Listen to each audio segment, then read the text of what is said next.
தாவேக்கவினருக்கு வந்தால் ரத்தம், திமுகவினருக்கு வந்தால் தக்காளி சட்னியா என்று முன்னாள் அமைச்சர் கீதா ஜீவன் கேள்வி எழுப்பியிருக்கிறார்.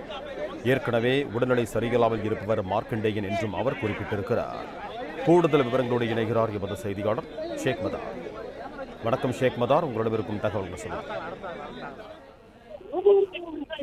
வணக்கம். தூத்துக்குடி மாவட்டம் கோயில்பட்டியில் கடந்த சனிக்கிழமை அன்று திமுக வடக்கு மாவட்டம் சார்பில் நன்றி தெரிவிக்கும் பொதுக்கூட்டம் நடைபெற்றது. இந்த பொதுக்கூட்டத்தில் கலந்து கொண்ட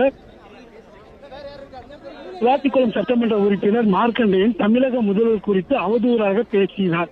இது குறித்து தமிழக வெற்றி கழகத்தினர் மாவட்ட காவல் கண்காணிப்பாளர் அலுவலகத்தில் புகார் தெரிவித்தனர். இந்த புகாரை அடிப்படையில் இன்று அதிகாலையில் திமுக சட்டமன்ற உறுப்பினர் மார்க்கண்டேயனை போலீசார் கைது செய்து தூத்துக்குடி மாவட்ட காவல் கண்காணிப்பாளர் அலுவலகத்தில் வைத்து 5 மணி நேரத்திற்கு மேலாக விசாரணை நடத்தி வருகின்றனர்.